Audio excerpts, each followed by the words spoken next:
Going home was hard, and I still don't understand why. I think change is difficult. Even good change can be hard, but when there are so many unknowns and things that are known to be difficult, it's even more painful. There's this thing my therapist has said to me on a number of occasions. Suffering is equal to pain times resistance. Resistance being, I think, the key word there.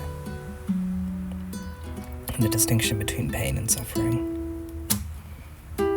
That's why when Gautam Buddha sat under a tree and stayed there until he died, not responding to hunger or thirst, he didn't suffer at all. Being content, he didn't resist the pain, experiencing it, I imagine, like any other sensation.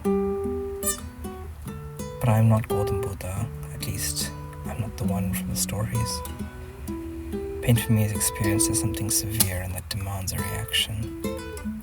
I'm only recently beginning to learn how to unclench the fist holding the door of a burning building rather than breaking down the door or jumping through a closed window.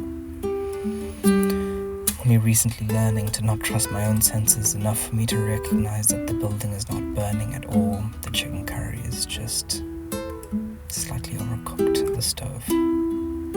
That the only pain that I'm really feeling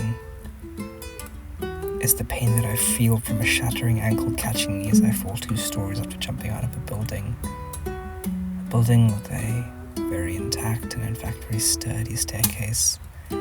All because I smelt a curry starting to burn.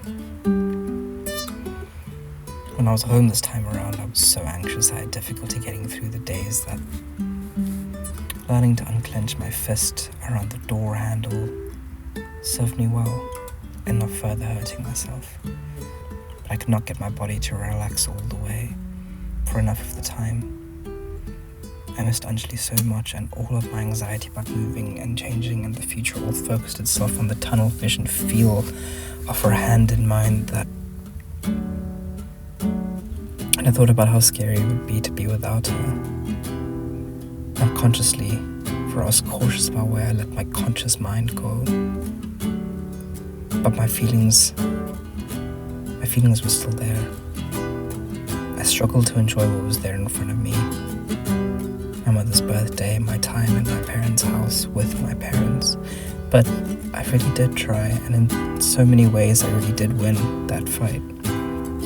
I was there fully. Instead of jumping out of the window and breaking the glass, I sat and made dinner and focused on the TV shows I watched and the YouTube videos I made. I exercised and laughed with my mom and fought with my mom and had good conversations with my mom. I had good conversations with my dad. Even though the house around me was burning furiously, I did my best to act normal, to not react to the images in my mind. It takes a lot of strength to not react to your own senses. To not trust the hallucinations. But when you unclench your fist, their body's still intact. You have the opportunity to wait for those images of fire and brimstone to fade. And when they do, you will be pieced together enough to hopefully be able to enjoy the dinner that really is there and the people that you're having it with.